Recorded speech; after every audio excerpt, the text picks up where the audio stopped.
조수석에 올라탄 유진은 창밖만을 뚫어지게 바라보고 있었다. 습관적으로 손가락에 낀 반지를 만지작거리는 것이 전부였다. 민영은 유진이 무슨 생각을 하는지 도무지 알 수 없었다. 눈이 정말 많이 오네요. 눈 안 좋아해요? 얼마나 아니요, 좋아해요. 순간적으로 눈을 너무 좋아한다는 말을 하려던 유진이 다시 말을 짧게 끊었다. 하얀 겨울에 하얀 사랑을 만들었던 준상의 얼굴이, 준상과 함께했던 많은 일들이 주마등처럼 스쳤다. 견딜 수 없는 건 그를 닮은 민영과 함께 하얀 눈이 내리는 하얀 계절을 달려가고 있다는 것이다. 예쁜 반지네요. 약혼 반지인가 보죠? 근데 많이 반짝거리는 건 유진 씨와 다르네요. 사랑에 빠진 여자들 얼굴에서는 독특한 광채 같은 게 나는데 유진 씨는 너무 우울한 것 같아요. 연애를 너무 오래 해서 그런 건가? 이사님은 관심사가 다양하시네요. 차갑게 말을 받아친 유진을 보며 민영이 어눌하게 웃었다. 기분 나빴어요? 유쾌하진 않아요. 유진 씨 A형이죠? 솔직하고 자기 감정 잘 못 숨기고 거짓말도 못하는데 정작 하고 싶은 이야기는 가슴에 묻어두고 자기 자신한테만 하고. 안 그래요? 그만하시죠. 잘 알지도 못하는 사람이 나에 대해서 다 아는 것처럼 말하는 거 듣기 거북하네요. 내가 제대로 본 거구나. 잘못 짚었다면 거북할 이유가 없을 텐데. 민영이 빙그레 웃었다. 이사님. 이민영이에요. 반드시 이사님이라고 불러야만 직성이 풀리는 게 아니라면 이름 불러줘요. 나도 유진 씨라고 부르잖아요. 순간 민영을 바라보던 유진이 그에게서 차갑게 눈길을 돌렸다. 민영은 그런 유진이 이상했다.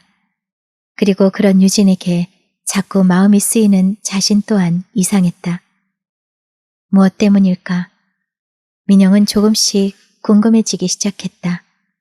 민영의 차가 스키장 안으로 들어서 멈춰서자 스키장 책임자들이 다가왔다. 상견례가 끝나자 유진은 멀찌감치 떨어져서 주위를 살피기 시작했다.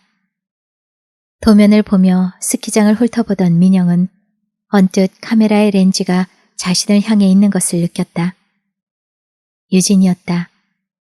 주위에 몸을 움츠리고는 손을 입김으로 호호 불며 사진을 찍고 있던 유진이 카메라의 방향을 바꾸었다. 유진은 계속 카메라 셔터를 눌렀다. 잠시 동작을 멈추고 눈 덮인 하얀 스키장을 바라보고 있는데 누군가 유진의 어깨에 옷을 걸쳐주었다. 유진이 놀라 뒤를 돌아보니 바람에 날려 헝클어진 머리를 하고 민영이 거기 서 있었다. 많이 춥죠?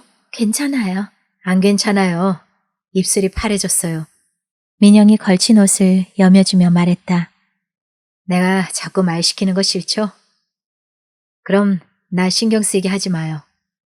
민영이 다시 공사 현장 쪽으로 걸어가자 유진은 계속해서 공사 준비를 위해 사진을 찍었다. 언뜻 민영의 모습이 프레임에 잡혔다. 유진은 자신도 모르는 사이 민영의 모습을 찍기 시작했다. 계속해서. 사람들과 대화하며 웃는 모습, 여기저기를 가리키는 모습, 담배를 꺼내는 모습과 피우는 모습에서 준상이 느껴졌다.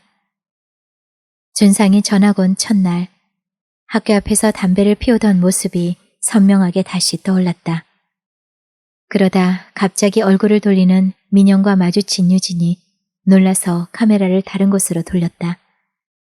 민영은 유진이 자신을 찍은 것이 분명하다고 생각했지만 묻지는 않았다. 다 찍은 필름을 민영이 걸쳐준 옷의 주머니에 넣고 다른 필름을 카메라에 넣었는데 핸드폰이 울렸다. 상혁이었다. 갑자기 스키장에 내려온 유진에게 상혁이 물었다. 정아 누나와 함께 간 거냐고. 유진은 굳이 대답하지 않았다. 유진 씨는 결혼하면 어떤 집에서 살고 싶어요? 구지고 건물 밖을 돌아보던 민영이 물었다. 그런 생각 안 해봤어요. 이상한데요? 사랑하는 사람이 생기면 이런 집에서 살고 싶다. 현관은 어떻고 침실은 어떻고 이런 거 생각하지 않나요? 글쎄요. 정말 사랑한다면 그런 건 별로 중요하지 않은 것 같아요. 그럼 뭐가 중요해요? 유진을 바라보며 민영이 물었다. 외형적인 집은 문제가 안 된다고 봐요. 사랑하는 사람에게는 서로의 마음이 제일 좋은 집이잖아요. 유진은 민영의 시선을 피해 걸으며 대답했다. 순간 민영은 자신이 채린에게 했던 말을 떠올리며 빙긋이 웃었다. 두 사람은 스키장 구석구석을 살폈다. 앞서거니 뒤서거니 걷던 유진은 민영의 뒤를 따르며 그의 그림자를 밟고 있었다. 준상이와 그랬던 것처럼 유진은 우연히 민영과 눈이 마주치기라도 하면 시선을 돌려버렸다. 그가 준상이 아닌 것을 알면서도 자꾸만 그의 모습에서 준상이 보이기 때문이었다. 사진으로 볼 땐 몰랐는데 여긴 구조 변경까지 할 필요는 없겠어요. 골격은 살려두고 마감재만 잘 처리하면 되겠는데요. 낡고 어두운 카페에 들어선 두 사람. 민영이 어둠을 뚫고 불을 밝히자 유진이 카페 안을 꼼꼼하게 돌아보며 공사 항목들을 체크했다. 너무 열심히 그러지 마요. 안 그래도 충분히 감동받고 있으니까. 좀 앉아요. 내가 불편해서 그래요. 민영이 난로에 불을 지펴 자리에 앉으며 말했다. 유진 씨는 너무 말을 아끼는 것 같아요. 적응이 잘 안 되네. 나에 대해 아무것도 궁금해하지 않은 여잔 처음이라. 유진이 난로 근처에 앉자 눈에 젖은 자신의 신발을 벗어 난로 가까이 갖다 놓으며 말했다. 할 말 없어요. 유진이 말을 자르자 민영이 쑥스러운 듯 쓸쓸하게 웃었다. 머쓱하게 잠시 앉아있던 민영이 유진에게도 신발을 벗어 말리라고 말했다. 유진은 아무 생각 없이 신발을 벗어 자신이 앉아있는 옆에 두었다. 민영이 유진이 벗어놓은 신발을 집어들고는 자신의 신발이 있는 난로 가까이로 옮겨놓았다. 순간 유진에게 또다시 준상의 모습이 떠올랐다. 가가매를 피해 담장을 넘은 자신에게 신발을 신겨주던 준상의 모습이. 자신도 모르는 사이에 유진의 눈엔 눈물이 고여들었다. 민영의 작은 행동 하나하나가 준상을 떠올리게 만들고 있었다. 고등학교 어디서 나왔어요? 어느 고등학교 다녔냐고요? 정말 미국에서 다녔어요?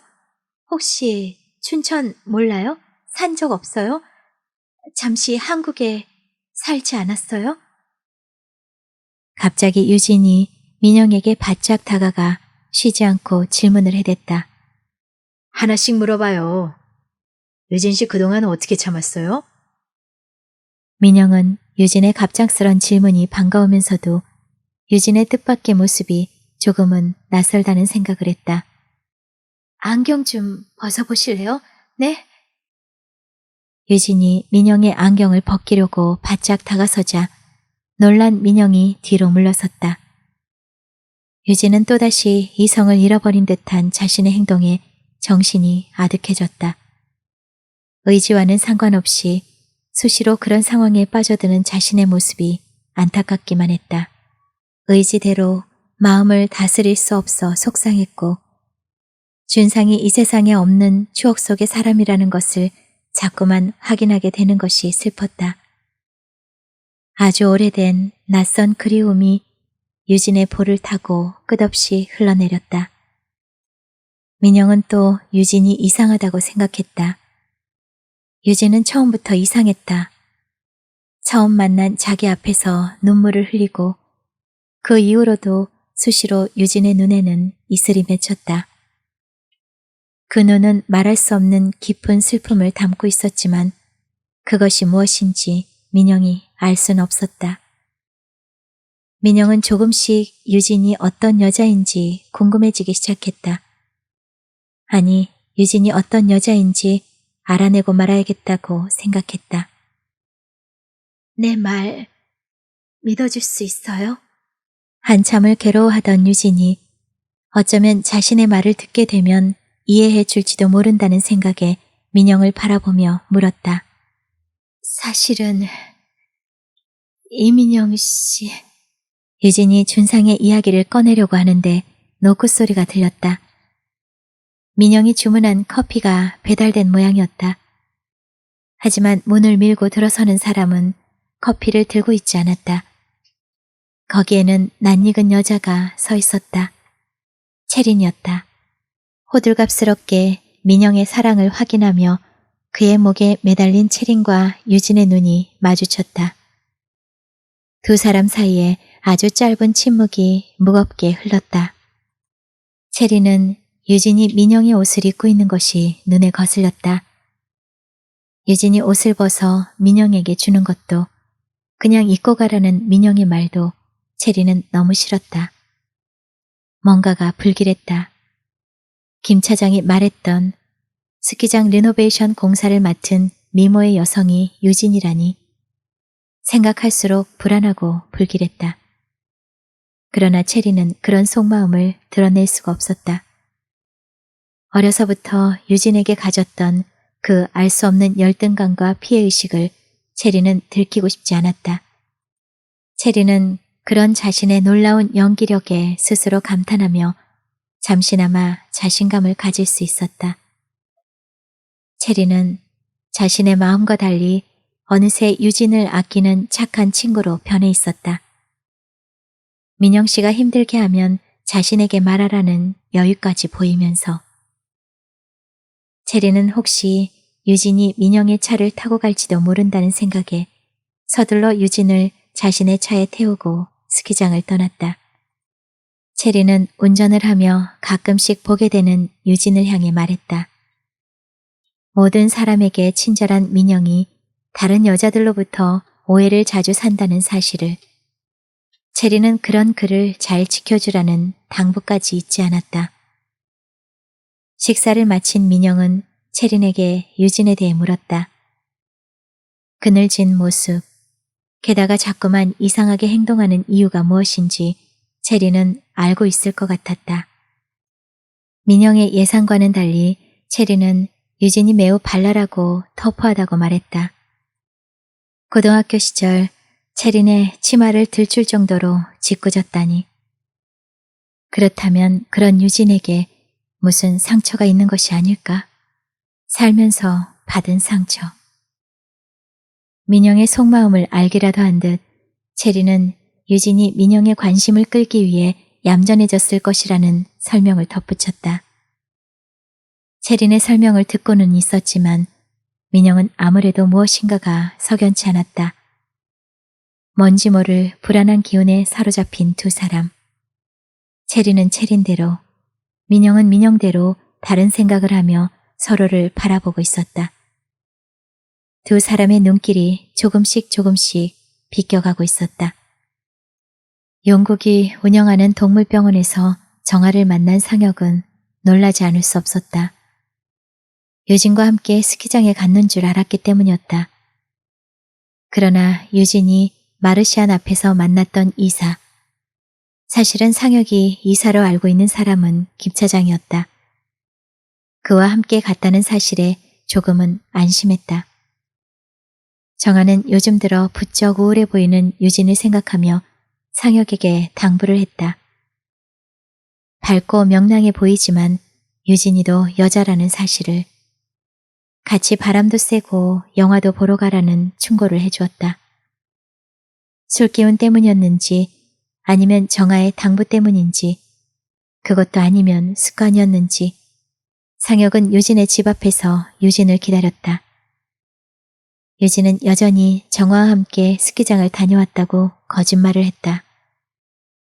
휴일에 데이트를 하기로 약속하고 돌아섰지만 상혁의 마음은 즐겁지가 않았다. 집으로 돌아오는 상혁의 발걸음이 더욱 무거웠던 것은 거짓말을 하는 유진이 왠지 모르게 불안해 보였기 때문이다. 상혁과 유진의 데이트는 계속해서 어긋났다. 가는 극장마다 극장표는 매진이었고 드라이브를 하려고 차를 돌리면 어김없이 정체되었고 잠깐 주차를 한다는 것이 주차 위반이 되어 딱지가 붙어있지를 않나. 그야말로 되는 일이 하나도 없었다. 지쳐서 찾아든 곳은 라이브 음악이 연주되는 재즈바였다. 상혁은 자리에 앉으며 그날 있었던 모든 일들이 평상시에 안 하던 일이라 치른 대가라고 유진과 자신을 위로했다. 그런대로 기분이 풀린 두 사람이 음식을 앞에 놓고 앉아있을 때 낯익은 목소리가 들렸다. 유진이 고개를 돌려 바라보니 마르시안 김 차장이었다. 그가 유진을 보고는 반갑다는 듯이 목례를 하고 함께 온 일행과 함께 다른 쪽에 자리를 잡고 앉았다. 마르시안 이사 맞지? 상혁이 김 차장을 보며 물었다. 그러나 유진은 아무런 대답을 하지 않았다. 불편했는지 상혁이 자리를 옮기기 위해 일어섰다. 계산하고 나갈게. 먼저 차에 가 있어. 상혁이 유진을 먼저 내보내고 계산하기 위해 카운터로 다가갔다. 김 차장과 일행이 앉아있는 자리를 지나칠 때였다. 누군가가 이사에 대한 불만을 털어놓자 김 차장 자신은 직급이 차장이기 때문에 이사에게 이래라 저래라 할 수 없다고 말했다.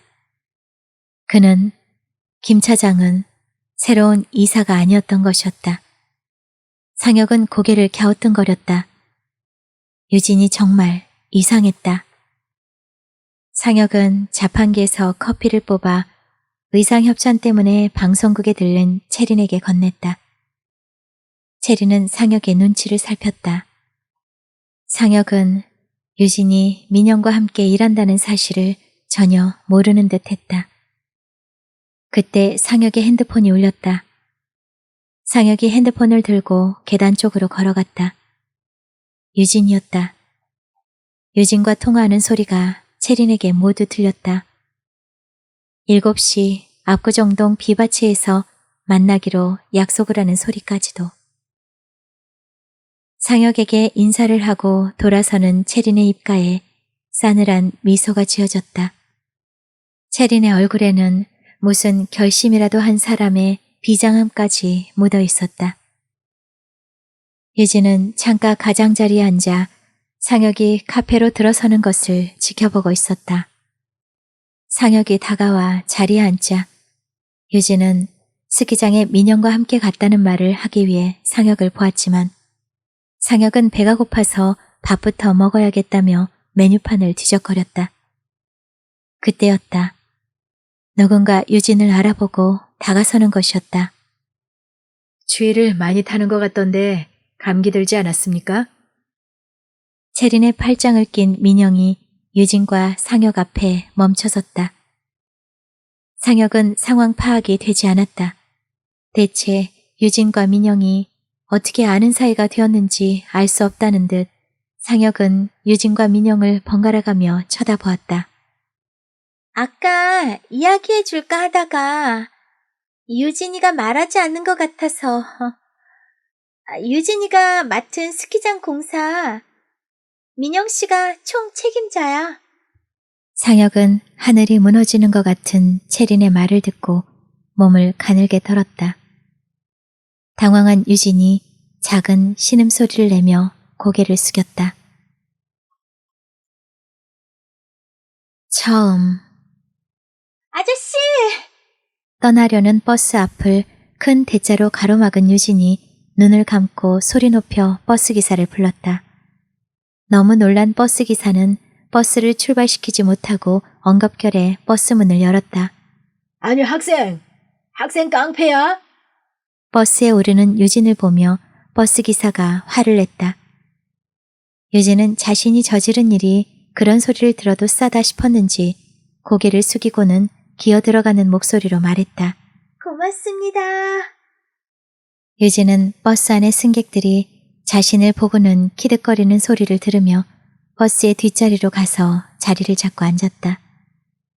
그런데 자신이 앉은 바로 옆에 낯익은 학생이 앉아 있었다. 강준상이었다. 자신의 모든 행동을 지켜보았다고 생각하니 조금 쑥스러운 생각이 든 유진은 일부러 새침한 표정을 지으며 아는 체를 하지 않았다. 뒷자리에 앉은 두 사람, 서로 모르는 낯선 사람들처럼 외면하고 한참을 그렇게 앉아 있었다. 자리에서 먼저 일어선 것은 준상이었다. 바로 다음 정류장이 학교 앞이었다. 자리에서 일어난 준상이 옆자리에 앉아있던 유진을 바라보았다. 유진은 잠에 빠져 있었다. 깊은 잠에 평화롭게 빠진 유진을 바라보던 준상은 잠시 망설였다. 깨워서 함께 내릴 것인가를. 하지만 준상은 자고 있는 유진을 깨우지 않은 채 버스에서 내렸다. 준상은 자신을 내려놓고 출발하는 버스의 유리창을 손가락으로 탕 하고 퉁겼다. 그 소리에 놀란 유진이 헐레벌떡 자리를 박차고 일어나 황급히 버스를 세웠다.